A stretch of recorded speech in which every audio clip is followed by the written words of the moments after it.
জানে এত কিছু। আপনাদের তো আমরা পৌঁছানোর আগেই তো অনেকে সবাই ছিলেন ওখানে, সে চেস্ট মেডিসিন হোক অন্যান্য যে কোনো আর কি কি বলবো ওটাকে কি বলে ডিপার্টমেন্ট থেকে।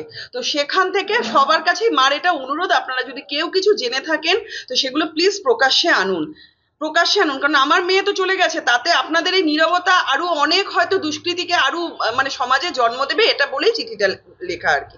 ঠিক আছে। একটা বিষয় আমরা যেটা নিয়ে এসেছি সেটা হচ্ছে যে এই যে কালকে বাবা মা বললেন যে ডিসি নর্থ একটা টাকার অফার, কিন্তু আজকে সকালবেলা হঠাৎ করে দেখা গেল তৃণমূলের তরফ থেকে একটা ভিডিও প্রকাশ করা। কার তরফ থেকে সেটা বলতে পারবো না। হ্যাঁ, ভিডিও ভাইরাল হয়েছে, সেটা আমরা দেখেছি, এবং ভিডিওটা চাপ দিয়ে, পরিবারকে চাপ দিয়ে, বারবারই তো বলা হচ্ছে চাপ দিয়ে করানো হয়েছে।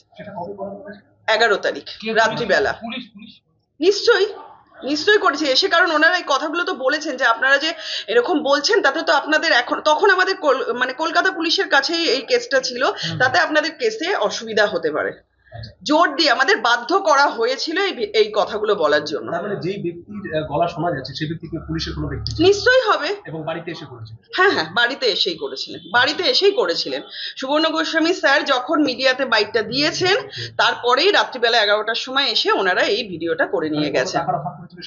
না, অ্যামাউন্টটা ঠিক জানি না, কিন্তু বান্ডিল ছিল। হ্যাঁ, একদমই তাই, বান্ডিল ছিল।